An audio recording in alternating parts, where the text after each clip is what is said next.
जय महाकाल दोस्तों, कैसे हैं आप लोग। आशा करता हूँ भले चंगे होंगे, मज़े में होंगे। दोस्तों, शब्दों में बहुत ताकत होती है।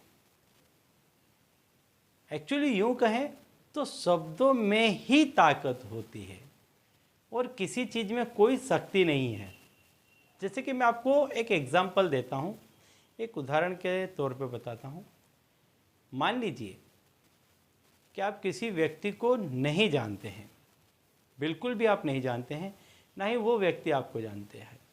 लेकिन यदि आप उस व्यक्ति के साथ पास में जाते हैं और बहुत ही मृदुता के साथ पोलाइटली यदि कोई बात करते हैं तो सामने वाले व्यक्ति का रिएक्शन काफ़ी आपके लिए बेहतरीन होगा, नम्रतापूर्वक होगा।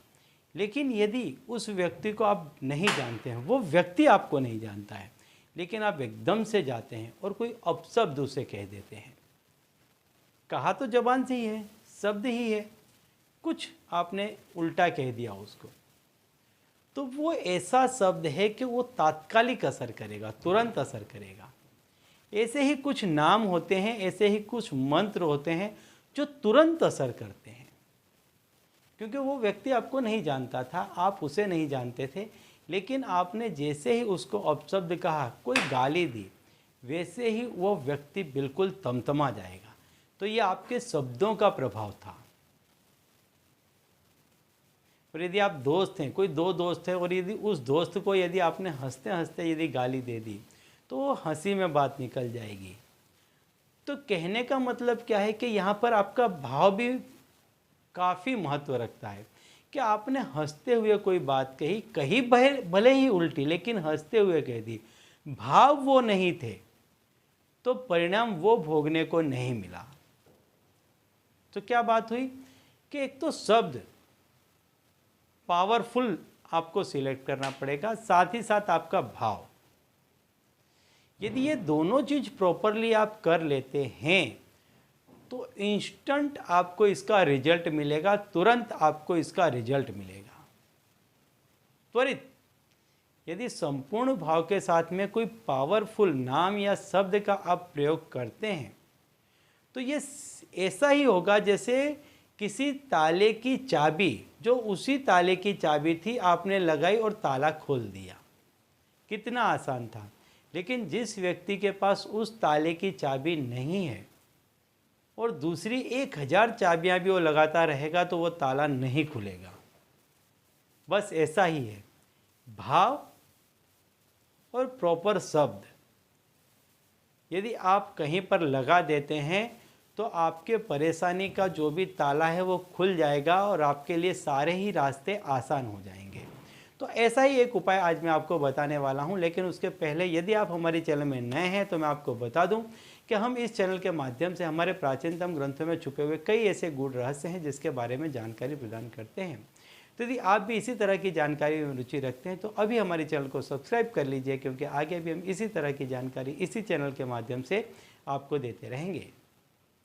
तो चलिए दोस्तों, बताता हूँ आज का उपाय कि आपको करना क्या है।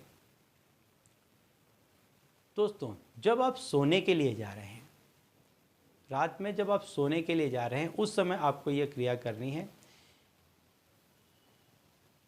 संपूर्ण रूप से जब आप निवृत्त हो चुके हैं अपने काम से, सारे ही काम आपके हो चुके हैं, जब आप बिस्तर में लेटे हैं, उस समय आपको इस क्रिया को करना है। आप मन ही मन सोचें कि आपको क्या चीज़ चाहिए, कितना पैसा चाहिए, क्यों चाहिए, क्या आपकी ज़रूरत है, इसके बिना आपको क्यों नहीं चलेगा। ये संपूर्ण भाव को पैदा कीजिए। जब संपूर्ण भाव आपके पैदा हो जाए, आपको लगे कि नहीं, अब हाँ मुझे ये चीज़ चाहिए ही चाहिए, मुझे इसके बिना नहीं चलेगा, आप तब 3 दफ़े ये नाम बोलें, विद्यावती विद्यावती विद्यावती। 3 दफ़े आपको ये नाम बोलना है। 3 दफ़े आप ये नाम बोलें। ये नाम के काफ़ी टोने टोटके हैं, इसका आप काफ़ी अलग अलग जगह पर अलग अलग इस्तेमाल कर सकते हैं। मैं इसके अलग अलग उपाय वीडियो आपको बता करके बनाऊंगा कि कहाँ कहाँ आप इसका इस्तेमाल कर सकते हैं। लेकिन यदि आपको पैसों से संबंधित कोई समस्या है तो रात्रि को सोते समय जब आप सोने के लिए जा रहे हैं तो 5 कोई भी सिक्का आप सर के नीचे रख लें और संपूर्ण भाव पैदा करने के बाद में बोले विद्यावती विद्यावती विद्यावती। 3 दफ़े आप इस शब्द को बोलें। दूसरे दिन सवेरे जब आप उठते हैं तो वो जो सिक्का है उसको आप ले लें। आपको कोई दूसरा कार्य नहीं करना है, सीधे उठते के साथ आप उस सिक्के को ले लें और कहीं भी जहाँ घर के नज़दीक में आपको पीपल का पेड़ दिखाई दे, कोई मंदिर हो या कहीं पानी हो, स्वच्छ जल हो, उस जगह पर उस सिक्के को फिर से विद्यावती विद्यावती विद्यावती बोल करके डाल दें।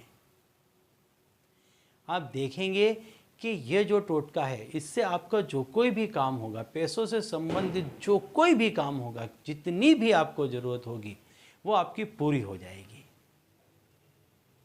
ठीक है, तो चलिए दोस्तों, अब इसी उपाय के साथ मुझे दीजिए विदा और आप लोग देखते रहिए दिव्य प्रकाश और अपने जीवन में लाभान्वित होते रहिए। धन्यवाद।